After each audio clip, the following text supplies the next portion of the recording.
नमस्कार दोस्तों, हम फिर आज चर्चा कर रहे हैं संयम फाइनेंस में फाइनेंस के संबंध में। हर बार हम एक नई स्कीम, नई योजनाएं, नई भारत सरकार की सब्सिडियाँ, अदर्स सभी चीज़ों पे हम लोग चर्चा करते हैं।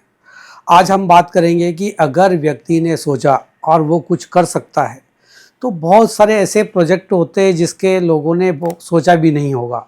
वैसा प्रोजेक्ट के संबंध में आज हम बात करते हैं जिस प्रोजेक्ट में आप कहीं गुना कमा सकते हैं। ऐसा प्रोजेक्ट है जिसमें भारत सरकार द्वारा सारी सुविधाएं भी दी जा रही है। आज हम बात करेंगे भूसा भंडार। जब हम पशुपालन करते हैं तो पशुपालन के साथ साथ बहुत सारे व्यवसाय जुड़े होते हैं। जैसे पशु के लिए हम गोबर से क्या प्रोडक्ट कर सकते हैं, पशु के खाने के लिए हम क्या प्रोडक्ट कर सकते हैं, और भी इसमें बहुत सारी चीज़ें जुड़ी हुई थी जिसके ऊपर हम बात कर सकते हैं। आज हम बात करने जा रहे हैं भूसा भंडार के संबंध में। दोस्तों, ये जो भूसा भंडार है, जो इस भूसा को लोग अधिकतर चारी के रूप में जला देते हैं, ये एक मार्केट बहुत बड़ा प्रोजेक्ट है। जिस प्रोजेक्ट के बारे में अगर व्यक्ति सोच लेता है तो ये एमएसएमई के अंतर्गत आता है। इस प्रोजेक्ट में बहुत कम लागत के से हम इस प्रोजेक्ट को स्टार्ट कर सकते हैं। दोस्तों, ये जो प्रोजेक्ट होता है, इस प्रोजेक्ट में बहुत सारी व्यवस्थाओं की भी आवश्यकता नहीं है। जैसे हम डेयरी में जा रहे हैं तो भीमराव अंबेडकर में हम 3.5 एकड़ ज़मीन मांगते हैं। गोकुल ग्राम पशुधन योजना में हम लोग 5 एकड़ ज़मीन मांगते हैं। एनएलएम में भी अलग अलग 3 एकड़, 5 एकड़ ऐसी योजनाएं हम आपको बहुत सारी योजनाओं में अलग अलग किसान के पास मांगते हैं। इसमें इसकी कोई आवश्यकता नहीं है। 10,000 स्क्वायर फीट जगह अगर आपके पास है तो उस जगह पर इस यूनिट को आप लगा सकते हैं। जैसे कि आप तस्वीरों में देख रहे हैं, यूनिट का जो एरिया है 10,000 स्क्वायर फीट बहुत होता है, जिसके अंतर्गत आप लगा सकते हैं। भूसा आप किसान से खरीदते हैं। किसान से खरीदते टाइम भूसे का वैल्यू तो वैसे तो आज की वैल्यू बढ़ गई है। पहले इसको चराई के रूप में जलाया जाता था, पर आज इसका रूप बदल गया है और धीरे धीरे इसकी वैल्यू करने लगी है। लेकिन इसमें अब धीरे धीरे व्यवसाय के रूप में भी आने लगा है। भूसा जो बनाते हैं, इसमें अब हम जैसे गेहूँ, चावल, दाल, सभी चीज़ों के एक्सपोर्ट की बात हम करते हैं। हम भूसा भी एक्सपोर्ट कर सकते हैं। ये दिखाई गई तस्वीरों के अंतर्गत अगर आप देखेंगे तो इसमें आप देखिए जो प्रोजेक्ट लगा है 10,000 स्क्वायर फीट में प्रोजेक्ट लगता है, जिसमें लगभग 85 लाख रुपए के आसपास इसमें एक मशीन होती है।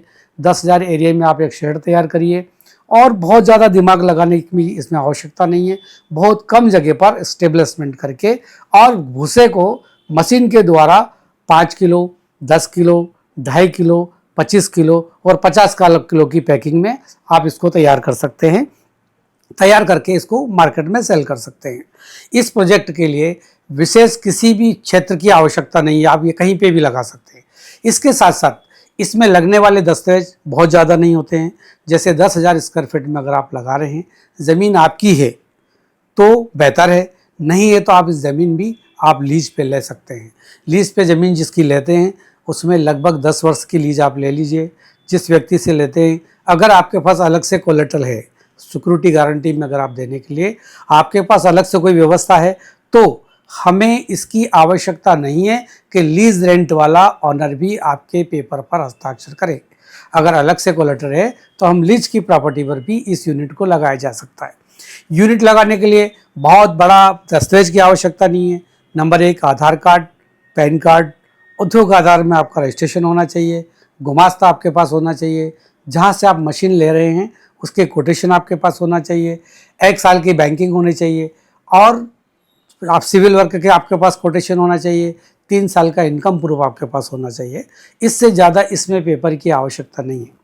60 kVA बिजली के उत्पाद पर ही यह प्रोजेक्ट आसानी से लगाया जा सकता है।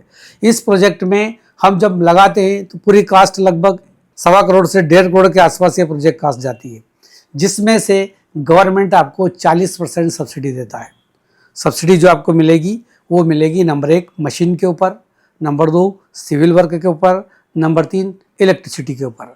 जिस ज़मीन पर आप बना रहे हैं उस ज़मीन के ऊपर इसमें सब्सिडी नहीं होती है। दूसरा, यह भूसा भंडार के साथ साथ आपने देखा होगा रोडों के दोनों किनारों पर बहुत सारे घास भूसा रहता है, वह भी इसमें उपयोग किया जा सकता है। वेस्टेज, जो चीज़ किसी भी काम की नहीं है, उसको इसमें मिक्स करके, शामिल करके इसके छोटे छोटे गट्टे के रूप में आप बना सकते हैं। यह आज की डेट में हम लोकल में भी बिकने लगा है। अगर हम देखें तो अब जो है पशुधन में डेयरी और प्रोजेक्ट में ज़्यादातर उत्पादन हमारे मध्य प्रदेश में भी होने लगा है। तो अब भूसे की वैल्यू समझ में आने लगी है, तो आप मध्य प्रदेश में भी इसको सेल कर सकते हैं।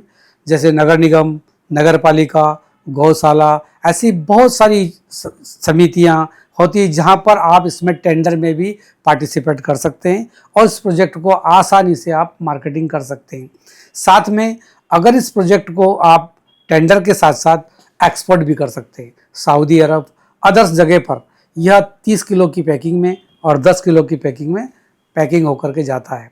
जैसे हमारे यहाँ पर पहले चारा कोई नहीं उगाता था मध्य प्रदेश में, हम लोग ज़्यादातर हरियाणा, पंजाब, राजस्थान, इधर से हम पशु के लिए चारा आज भी मंगाते हैं, चारा के रूप में आज भी हम लोग मंगवाते हैं और हमारे यहाँ घास में शामिल करते हैं। जबकि यह हमारे यहाँ पे जो उत्पादन होता है उसे हम वेस्ट कर देते हैं, ज़्यादातर खेत में ही जला डालते हैं। अब हमको इस संबंध में सबसे बड़ी सुविधा है कि ये कच्चा माल का जो मार्केट होता है ये आपके पास बहुत बड़ा है। किसान अगर खेत खाली कर देता है, उसके सफाई के रूप में भी अगर आप करते हो तो ये आपका कच्चा माल के रूप में तैयार हो जाता है। दोस्तों, इसकी परचेसिंग कास्ट अगर किसान से लेते हैं तो 3 रुपये से 5 रुपये के लगभग जाता है। अगर हम मार्केट में इसको पैकिंग वगैरह सब कंप्लीट करके तैयार करते हैं तो लगभग 1.5 रुपये के आसपास, 1.25 रुपये से 1.5 रुपये के आसपास इसकी कास्ट आती है। तैयार करके अगर बेचें, लोकल मार्केट आपको 10 रुपये केजी के आसपास मिल जाएगा। अगर हम एक्सपोर्ट करेंगे तो 15 से 30 तक अगर सादा भूसा है तो हम कर सकते हैं, अगर मिक्स भूसा है तो 16 रुपये 15 रुपये के आसपास हम इसको सेल कर सकते हैं। ये एक बहुत बड़ा मार्केट है, अभी तक किसान ने इस संबंध में सोचा नहीं था। साथ में भारत सरकार भी इसमें आपको सब्सिडी दे रही है।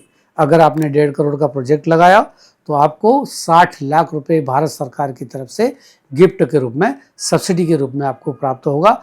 और ये ऐसा प्रोजेक्ट है जिसमें पढ़े लिखे होने की आवश्यकता नहीं है, बहुत सारा दिमाग लगाने की आवश्यकता नहीं है, किसी डिग्री की आवश्यकता नहीं है, कंप्यूटर चलाने की आवश्यकता नहीं है, बहुत ज़्यादा मार्केटिंग करने की भी आवश्यकता नहीं है और बहुत ईजी प्रोजेक्ट है। इस प्रोजेक्ट पे जाने के लिए आपको बहुत ज़्यादा सोचना भी नहीं पड़ेगा। कच्चा माल कहाँ मिलेगा ये भी सभी को पता होता है और इसका मार्केट कहाँ है ये भी लगभग सबको पता होता है। मुझे लगता है कि इस प्रोजेक्ट के अंदर जैसे बाकी योजनाओं में हम लोग जाते हैं, एमएसएमई में जाते हैं, पीएमईजीपी में जाते हैं, ऐसी बहुत सारी योजना में जाते हैं, यह कृषि प्रोजेक्ट है और इसमें बहुत ज़्यादा फ़ायदा मिलने वाला है। मुझे लगता है अगर आपको लगता है कि संबंध में, प्रोजेक्ट के संबंध में बहुत सारी जानकारी आपको प्राप्त नहीं हुई है तो आप मेरे नंबर से मुझे कांटेक्ट कर सकते हैं। मेरी मेल आईडी पर आप अपनी समस्या को भी शेयर कर सकते हैं जिससे मैं आपका जवाब दे सकूं। कंसल्टेंट, हर प्रोजेक्ट के लिए मैं सभी को बोलता हूं कंसल्टेंट आवश्यक है।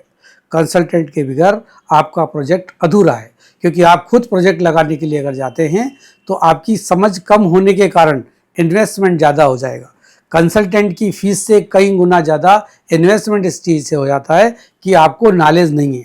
इसलिए जो भी प्रोजेक्ट से संबंधित कंसल्टेंट है उससे कंसल्ट करें, फिर आप प्रोजेक्ट लगाएं तो आपकी बहुत कम लागत में प्रोजेक्ट इस्टेब्लिशमेंट हो जाता है। मशीन की जितनी कास्ट आती है उतनी कास्ट पर आपको भारत सरकार से सब्सिडी मिल जाती है। जो एसेट्स है वो आपका पूरा प्रॉफिटेबल है, इसमें किसी भी प्रकार का लॉस होने की संभावना नहीं है। दूसरी चीज़, इसमें जो भी प्रोजेक्ट में आप यूज़ कर रहे हैं वो चीज़ें ख़राब होने वाली नहीं होती है, वो लगातार बिकने वाली होती है, जिससे आपको हानि होने का सवाल नहीं उठता। हर समय अलग अलग रेट्स इसके आते हैं, कास्ट इसकी कई बार बहुत महंगा, आपने देखा होगा गेहूँ का रेट 22 रुपये किलो है, तो 22 रुपये किलो तक भी भूसा, घास वगैरह बिकी है, क्योंकि समय पर नहीं मिलने के कारण। शहर में इसकी वैल्यू ज़्यादा है, ग्रामीण में वैल्यू कम है। इसलिए ग्रामीण जितने भी युवा है, शिक्षित, बेरोजगार है, जो इस संबंध में आगे आना चाहता है अवश्य वो आ गया। और ये बहुत इजी प्रोजेक्ट है जिसे लगाया जा सकता है। हमारा सहयोग जितनी आवश्यकता पड़ती है हम आपका सहयोग करेंगे। हमारे नंबर पर हमसे संपर्क करें और प्रोजेक्ट में आगे आए। नमस्कार।